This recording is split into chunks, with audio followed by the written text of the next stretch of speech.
David, this is such a thrill for me. I'm so excited that you agreed to this interview.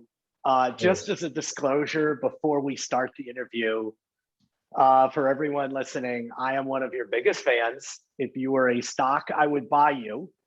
Since I can't buy you, instead, I'm an investor in Till. So I am very biased about David Sullivan and Till, just as a frame of reference for everyone who's about to listen to this interview. So thank you so much, David, for agreeing to this. Yeah, of course. Thanks for having me. We've had a fun journey since first working together, which very much seeded my passion for what we're doing at Tilt today. Yeah, no, and this is a great jumping off point, which is from our time at the American Home, which is you helped building the single family rental company during the foreclosure crisis, where we eventually ended with 2,500 single family homes. I went way too crazy buying homes, and we weren't fixing them properly, and you really helped not only transform the company, but help sell in a very successful, and at the time, the largest transaction of homes that had ever been done to a public REIT. And I'm very, very grateful, though I almost killed you during that process. And everyone who knows, like David started out just in the financial department and then eventually became chief operating officer because you're just an amazing person. But I wanted to get to the question, which is, tell me what you learned at the American Home when we were renting, when we were the property manager, and why you started Till, and how landlords and tenants are at odds with each other. Yeah, sure. So Till at the just highest level provides personalized financial solutions to transform the way renters pay rent. And so what we learned at the American Home, what I became very passionate about, is we have a reality in our rental housing ecosystem where renters have really personalized and dynamic financial lives, yet landlords, as traditionally understood, property owners, property managers, that serve about a third of our nation. It's about 47 million households, 120 million people. Landlords traditionally have had a one-size-fits-all model. And there's a challenging reality for many renters living in rental housing when their financial needs change. There isn't a way for a landlord to appropriately meet that resident or consumer where they are and to work with them.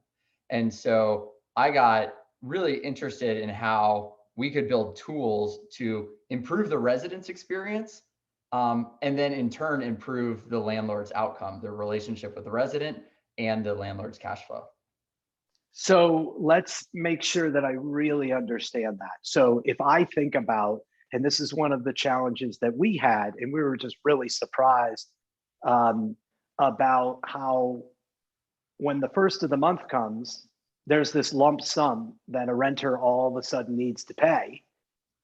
Give me some practical examples of what Till is trying to do for people, and how the renter is kind of at odds with the landlord in terms of that.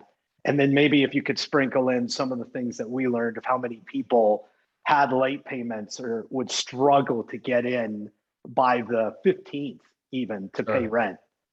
Yeah, it's interesting. So the reality is rent is a customer's or renter's biggest expense in the month. And it's usually somewhere between 30 to 50% of their net income. And it all happens on one day. And so that consumer is trying to figure out how to pay rent, how to also then pay, their car bill, their student loan, their cell phone, buy their kids groceries, et cetera.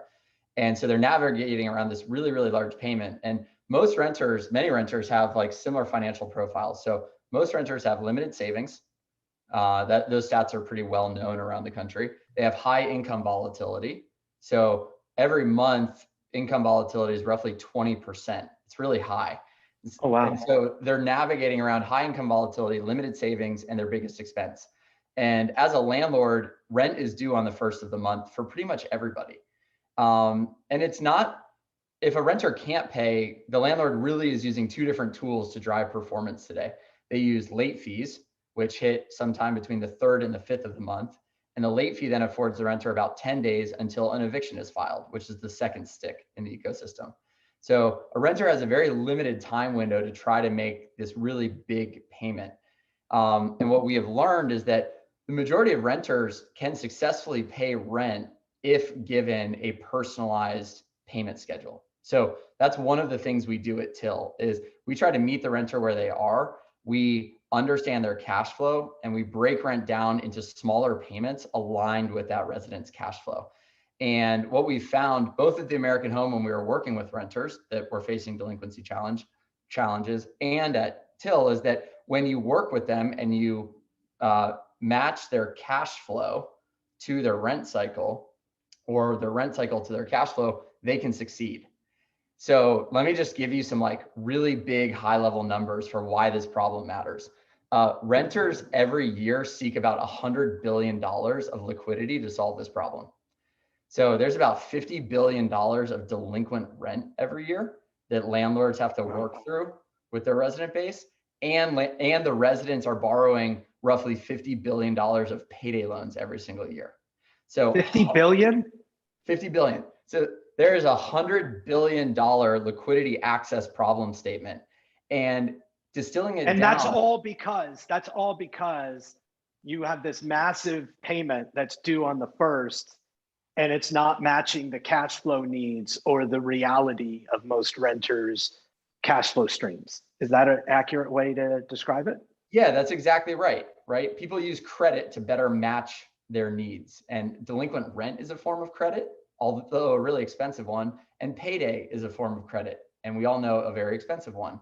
And so renters are seeking out these really high cost credit solutions to better match when they're earning income to these big expenses that have to go out the door. And so we created Till to go into rental housing and to better work with renters to align their cash flow and to help landlords improve their on-time payments. So one thing I want to call out here is, I think the press often looks at institutional landlords in kind of a negative light. They're the ones that are charging renters late fees or charging them this big expense. But most landlords, there's some bad actors out there, but 99% of everybody we work with in the ecosystem that we serve is great. And they're serving a really important societal need, right? They are providing housing to 1/3 of our country. And it's access into communities, it's access to jobs, it's access to schools for kids. And the reality is landlords and properties have their own financial realities. They owe their own debt or mortgage obligations, usually around the 10th of the month. They have payroll, they have maintenance people on site. So landlords need to improve on-time payments to manage their own business. Renters need flexibility to step in and succeed within the home that they've been given. And landlords just to date have not had data, tools, or products, tech-driven products that allow them to efficiently and effectively serve renters in an individual way. And so that's where that's where Till comes in. Yeah, that's Till the comes big in. opportunity. So I'm a renter. I move into my new apartment, and a landlord is offering me this new product called Till. And I'm like, why would I sign up for Till? Sell me on this, David. I already know what it does, by the way, but I want you to sell me on why I would use Till. And what specifically does it do for me?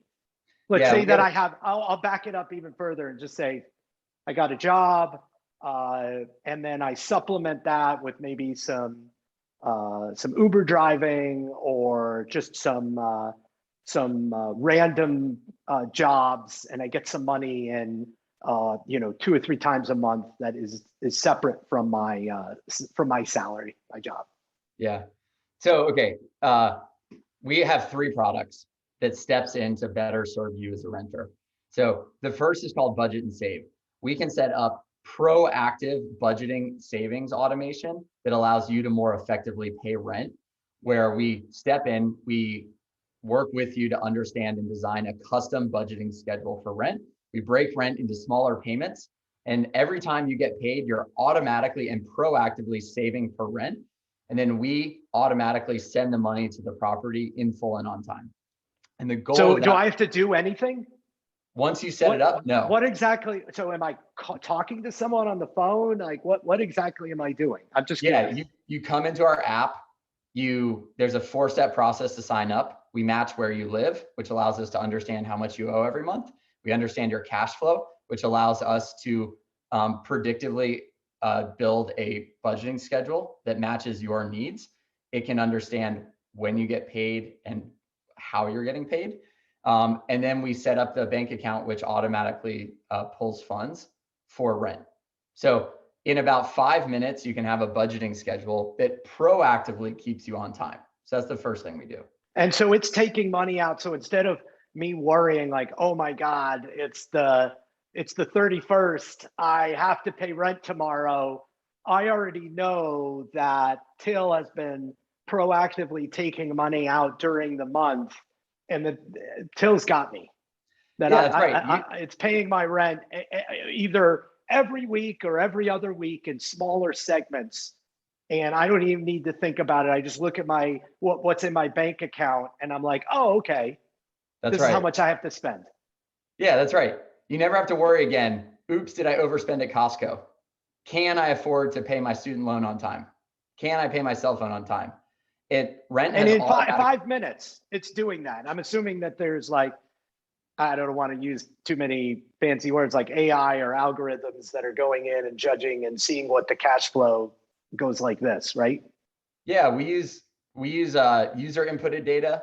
We use cash flow analytics, and we also give you control of it. So if you need to change it in the future, you can come in and make adjustments. So gotcha. User engaged control. And so yeah, in about 5 minutes, we proactively set you up to succeed. All right, so that's step one. Step two is we support renters in their home. So if a renter is ever short on cash to make the rent payment in full and on time, we will step in and through a program we call rent protection, make sure that the landlord gets paid in full and on time. And then we allow the renter to pay that advance back over the next 30 to 60 days. And it acts in the exact same way. This is effectively buy now, pay later for rent. Rent now, pay later, if you will.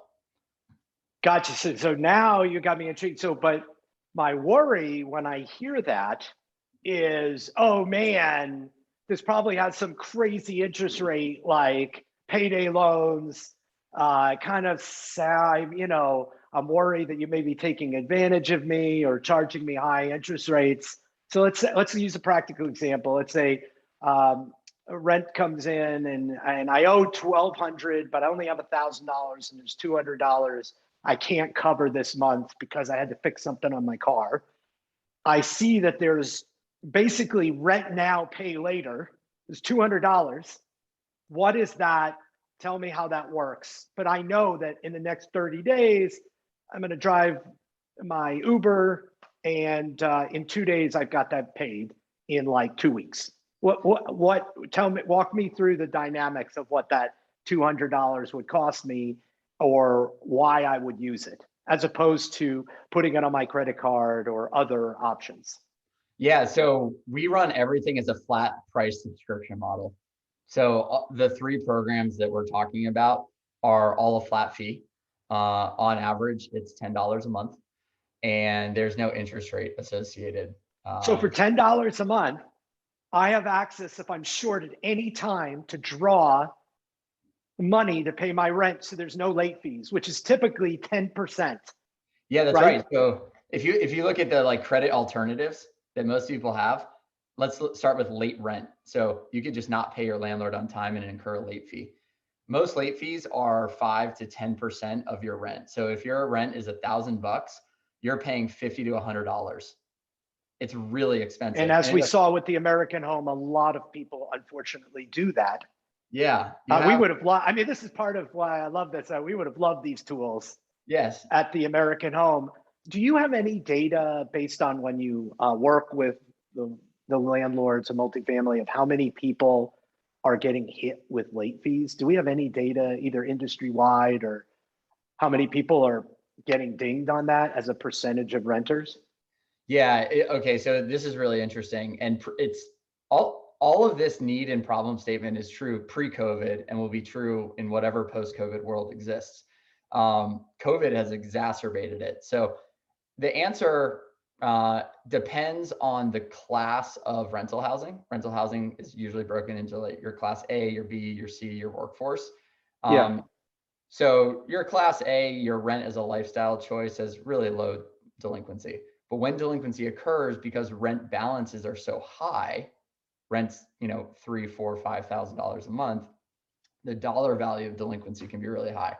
Once you get into class B, C, and workforce, we see today delinquency rates between 7 and 30% of a community. Wow. And then all those people have no real effective options, and the landlords don't have effective options besides the stick. Yeah. Besides that 5 or 10%. And they're constantly managing. This is what we found at the American Home. You're constantly managing that delinquent book. Yeah. And then you clean it up. And then the very next month, you're dealing with the same exact problem. Yeah. And what's interesting, just for everyone listening and looking at this, like, it's not always the same renters that are delinquent every month. I think many people assume, oh yeah, of course, Aaron was late last month, he's gonna be late this month. It's not always true. There's often a new cycle of delinquency. Someone will be in it for a month or two and then good for 6 or 7 months and then back in it for a month or two. Because if you're living paycheck to paycheck, it really depends. Do you have something bad happened to your car, have a health scare? Are you in between jobs? And then all of a sudden, your whole world is upside down. Yeah, that's right. And so you have a renter population that's showing up, and at the American Home, we started to see this example, right? So you'd have, and I want to highlight like why this matters and why these tools can really be productive for this ecosystem. So a common example, 2 renters would show up on day 5 when rent is technically late. Let's call them David and Aaron. And Aaron is just getting paid in a week. But David has lost his job. Should we as a landlord work with each of us individually to adjust our the payment needs, or do we have to work with David and Aaron the same way? And today's reality is landlords don't have the data to understand whether David is employed or Aaron is employed or not. And they don't actually have the manpower.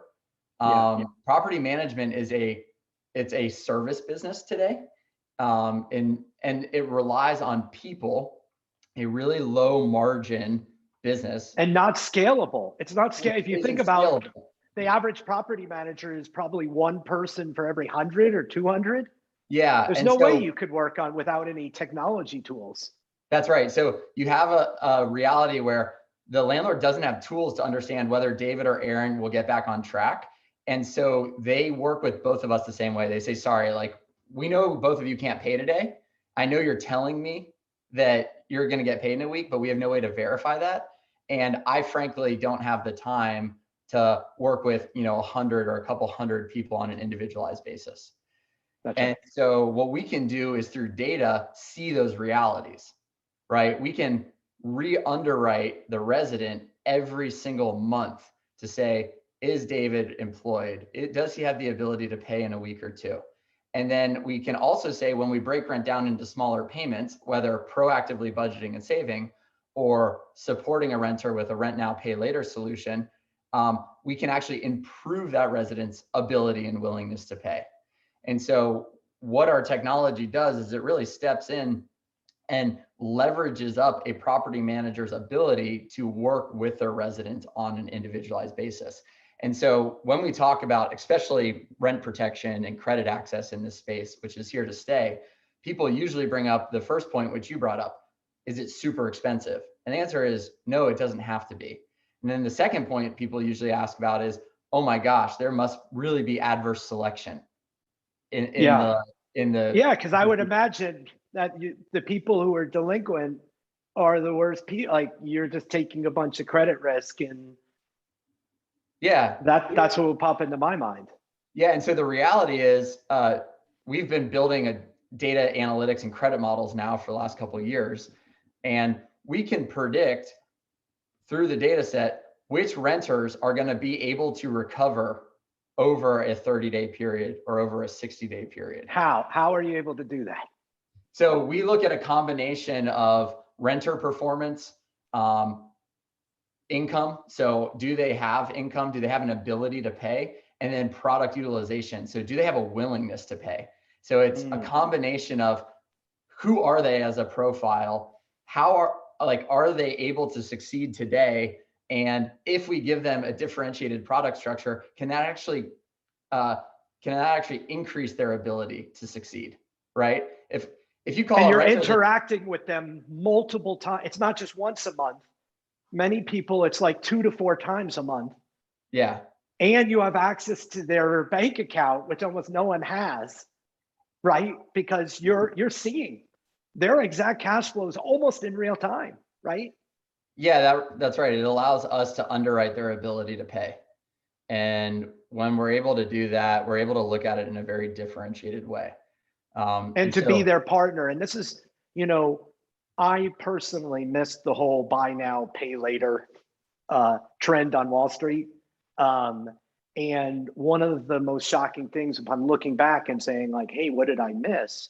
Was I didn't realize that people wanted personalized, bite-sized solutions to pay so that they can afford things, that they didn't want to pay a lump sum and then it be due like a massive lump sum from their credit card.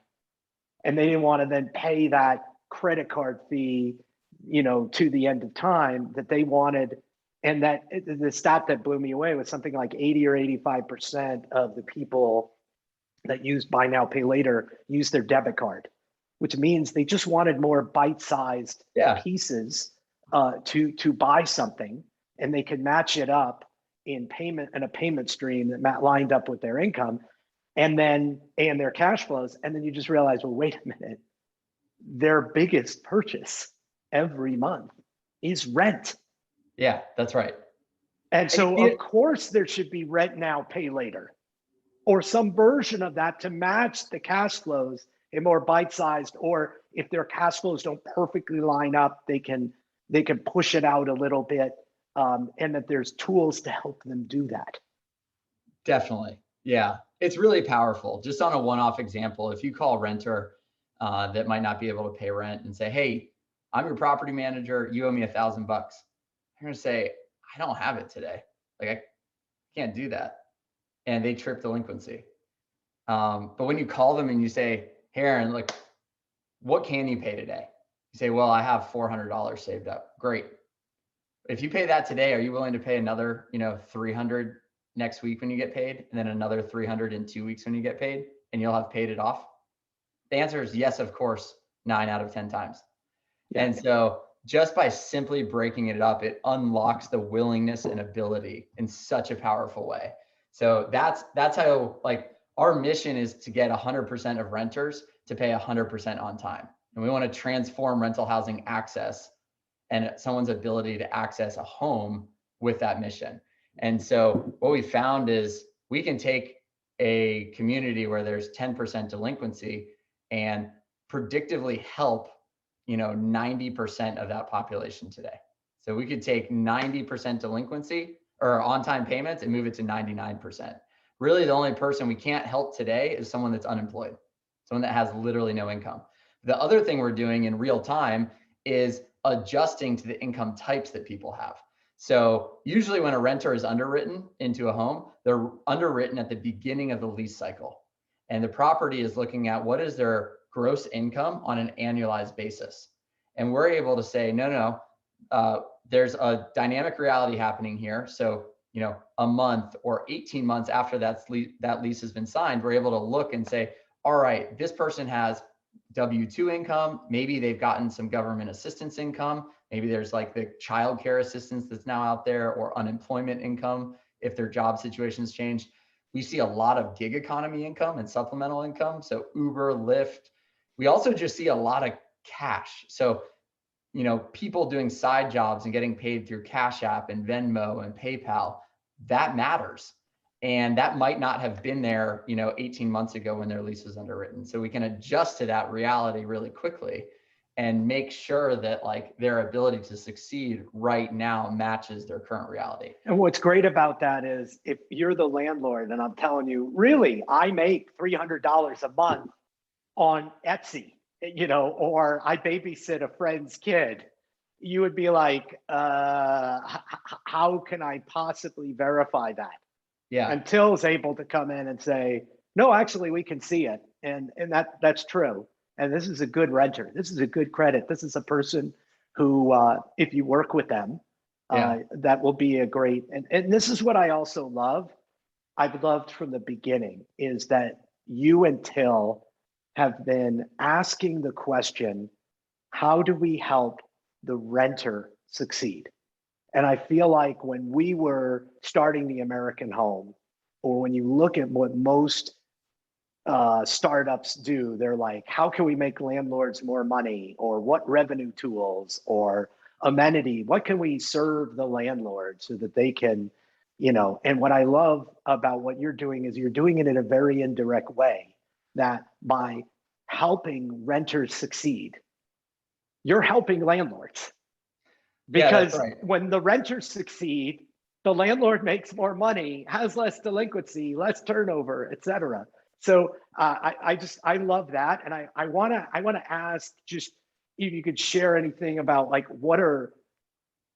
I have to imagine that the landlord feedback has been quite positive in terms of like, and adoption. These are very, very new tools, obviously, that you're offering. And I wonder if you could just share of like, just either where you're at or where you're going in terms of adoption, units, revenue, et cetera, of where Till is, where Till's going.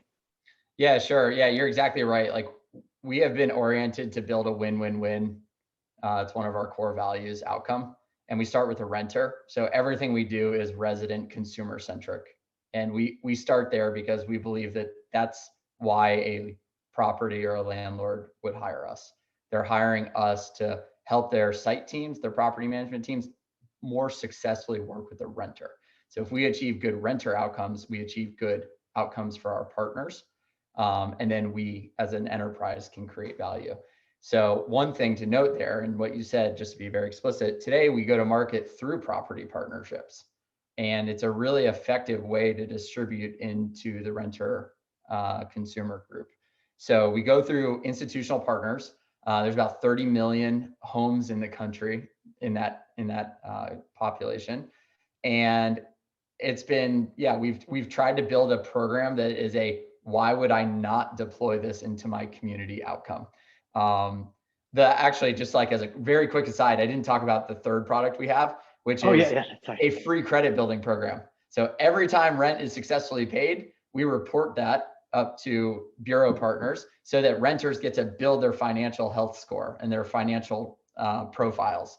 So yeah, we've tried to make this a why would I not deploy this program into my renter population and into my renter customer base to help them.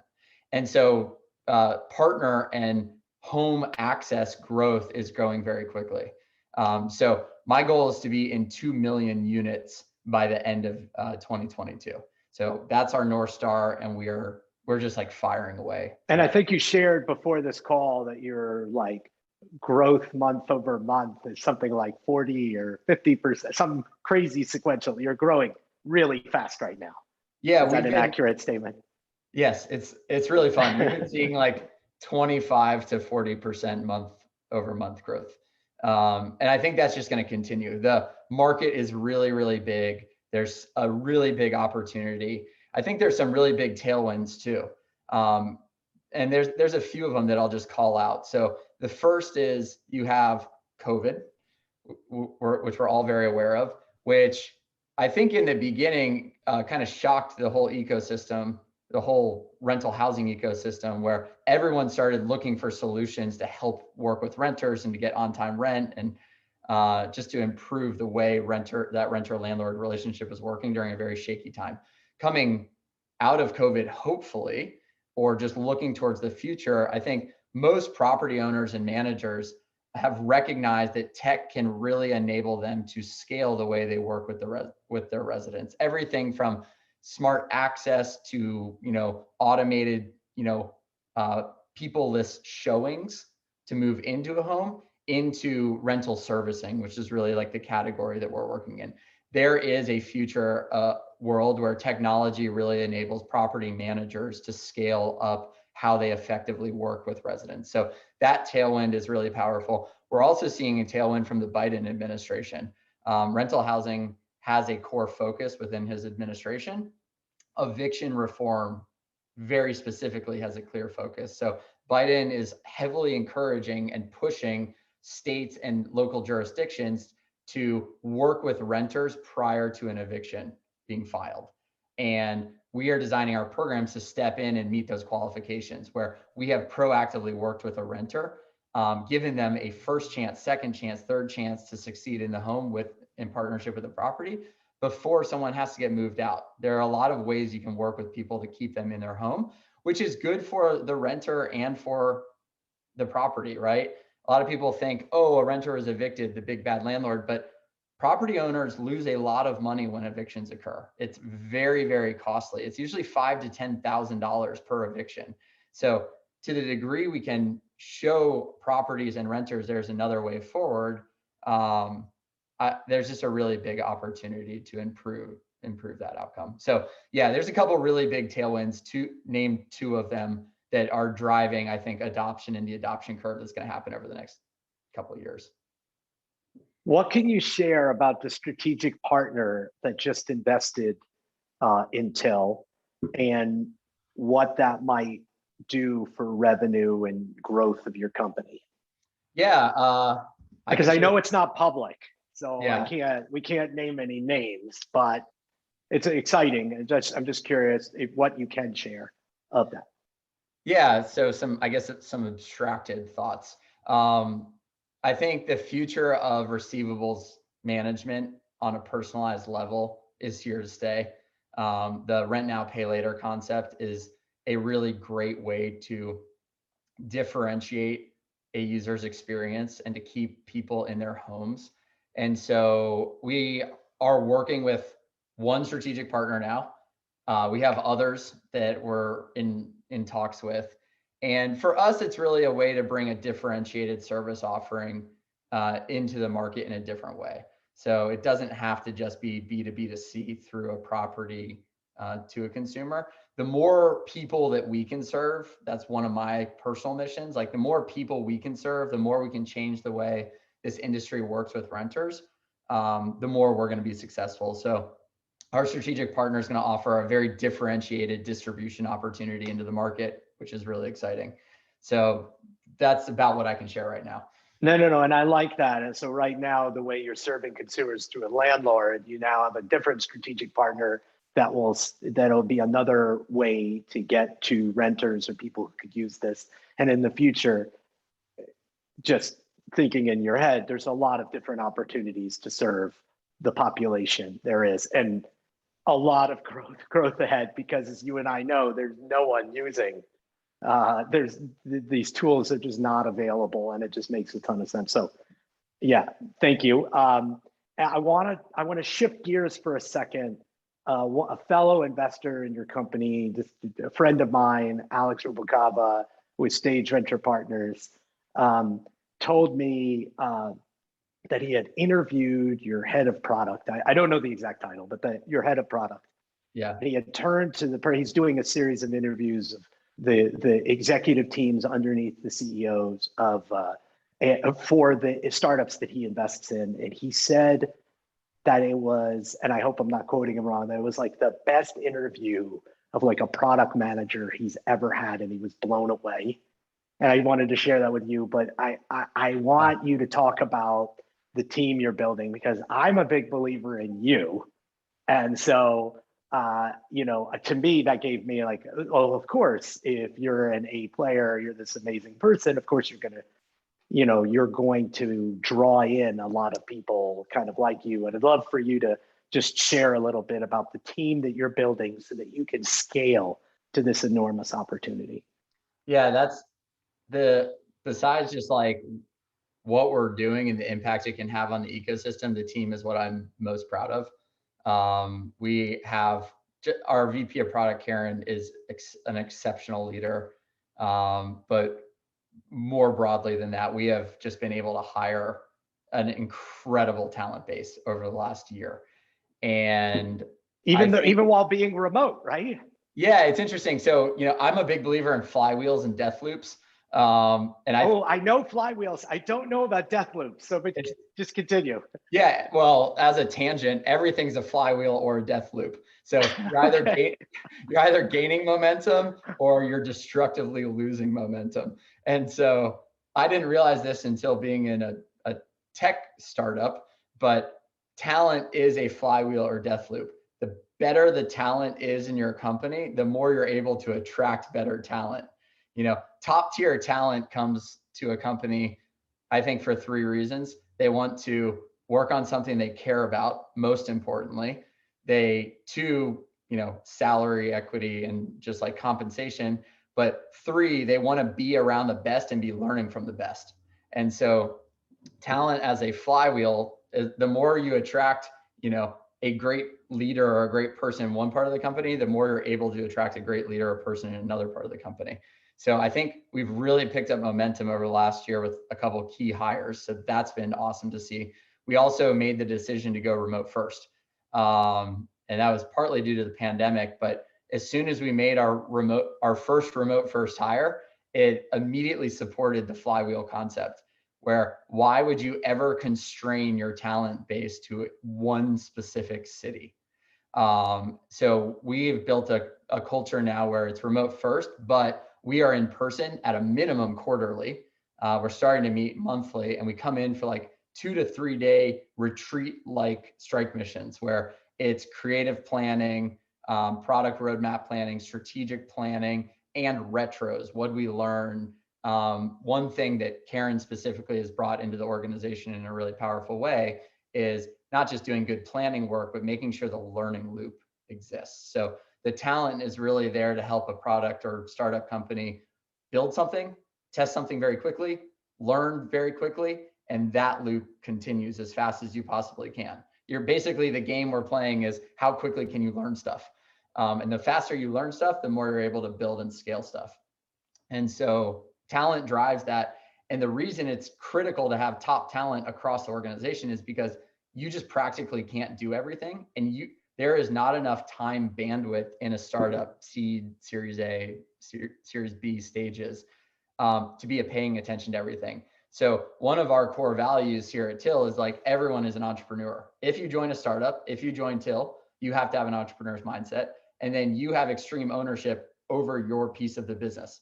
If you're running product marketing, you are extremely accountable for all of the demand generation that happens in a business. If you are running product, you are extremely accountable for all of the product gears, conversion and retention sitting inside that product to allow our user bases to scale. If you're running sales, you have to be extremely accountable for bringing partners to the platform and retaining those partners. So it's every single person has to be a top tier A player. It's hat on hat. It's like football. You have to play your role so that that piece of the play succeeds, so that the next person can play their role and that piece of the play succeeds. So I've just been like, I'm really excited about the team that we have, and hiring remotely and instilling some like core pieces of our culture that allow us to build, test, learn faster, and then putting A players in as many positions as we possibly can has just accelerated our ability to grow. So I'm really excited about it. That's awesome. So tell me, this has been a journey. You watched the ups and downs of the American home, and ending with an up, and you got a front row seat of that. But now you're in the driver's seat as the CEO and founder. And I remember when this was just an idea, and it was you at a desk. And anyone, the largest investor is also the same entity that invested in the American home. So they knew you, I knew you, I invested. I'm going to be so proud to tell everyone I was one of the first investors. But when you were just at literally not even your own office, but just a desk and idea. Tell me about the journey to hear, and just like insights or just things you've learned or that pop into your head about just this journey of being a founder, CEO, building something from scratch. I'm just curious to learn. Yeah, let's see. I think first and foremost, you have to have a passion for what you're doing. And that passion has to be the North Star. Like, you fundamentally have to believe in the opportunity and where the company can go. Because as you ship product towards an outcome you believe in, you are going to test it and you're going to learn it. And it's going to tell you things that you're not expecting. And you have to be open to hearing those things, and you have to be open to making adjustments along the path to get there, which then requires patience and grit, I think. I think too much of our like startup media focuses on big raises and big exits. And the reality is there's a lot of messy middle sitting in the path to those things. And to me, it's about how quickly can you test and learn and evolve to meet product, I guess, like the market demands, and find your product market fit. And so that's been one of the biggest learnings for me. And then from there, it's because there's so much happening, it's about really effective decision making at speed, which requires you to have really great talent sitting in every seat. And there is a talent war out there. So stepping into the game, you have to be ready to basically, like I said, passion at the beginning. That passion is critical to win both capital access to fund the product builds and people access and talent onto your team. We have very much like a big business opportunity, but there's a real mission towards what we're doing. And that's allowed us to get both capital and people really bought into where we're going. So I remember I was telling someone about this idea 3 years ago, and they were like, "This sounds too mission-y," And mission-y. I got to remember that one. Yeah, and it's so funny because sitting in the seat, another thing I've learned is what you're basically doing to build towards a future idea is you're needing to get one key person bought in at a time, whether it be an investor or a leader, someone that's going to step in and be like, I agree, there's a big opportunity here, and we're going to go build and screw things up and create something really valuable towards that end. But you have to be willing to hear the no's. That's the other part of this thing. You might talk to 50 people, 49 of them say no. It doesn't matter. You're just looking for the one yes that like accretively adds momentum to the flywheel of change that you're trying to drive at. So you have to sit there and get used to the wait, too mission-y, and then you're challenging yourself like, am I not thinking about this correctly? So there's a weird balance of. But that's what keeps you going. The only reason I got to use this phrase is that you're missioning. Otherwise, you would stop. Yeah. Otherwise, you stop, and you can't stop. This game is about forward momentum, grit, learning like 1% improvements every day, and staying in the game. So for me, I've learned a lot about leadership. Leading through COVID was really hard. We actually paused the whole credit access program entering COVID. We turned revenue to zero. We had to call hard partners. That had to feel good, right? Yeah, right. It's like, talk about a gritty decision. And it was the right one. It reframed a lot about how we approach the market. It reframed how our team thinks about the product. It's made us a better company, a better product, a better user experience today. And we have a lot of partners to thank who have stuck with us and built with us and allowed us to innovate with them and their residents. So yeah, there's hard decisions along the way. At the end of the day, it only matters if you're finding that product market fit growing and you have the right people behind it that allow it to scale up. So I've had to learn to get through hard decisions and just put people in place and build trust. Like trust is our second principle sitting in the company. Like if you can instill trust and like really good, clear decision making that enables speed, the rest, I believe, will take care of itself. That's great. You also have to be okay with the failure. So like, no, like for sure. The trust and decision making aspect, if you want it decentralized, like what we say is like, you know what, there's small decisions, just make them. Like it's okay, communicate, after the fact. Big decisions, maybe get some buy-in, write it down, but then make them and learn from them. And then retroactively look, was it a good decision with a good outcome? Or was it a good decision with a bad outcome? Or was it a bad decision with a good outcome? Or was it a bad decision with a bad outcome? And if you can just learn from that and you have the right people, they'll learn very quickly, solve it, and then move it forward. It reminds me of if you ever see a great team and a great quarterback in football, they throw an interception or there's some mistake, and then the only way you win is you see them on the sideline and they're looking at the film or the picture and they're trying to figure it out. And they get back on the field and that quarterback's going to take just as risky a throw. And the wide receiver may have made a misstep here or there, but he's going to just try to do the right thing. And if there's any kind of like, oh man, I shouldn't throw an interception this time, you can actually see who's in their head and who isn't. Yeah. I've always thought that's like the best analogy for kind of like startups or, operating a business is that, yeah, you threw an interception, you got to learn from it. And then next time you're on the field, you got to go right back at it. You got to name it retroactively before you do the next thing so that your mind can clear it, so that your mind can just be like in the zone for the next thing. Because if you're thinking about it or worried, you fail. Yeah, that's right. Yeah. No, this has been great. Thank you so much, David. I'm rooting you on. I'm really excited to see where the company goes. And anyway, this has been just a real pleasure. Thank you. Yeah, thank you for hosting me and supporting me. Aaron has been a great mentor and friend for a long period of time. So thank you, Aaron. No, thank you.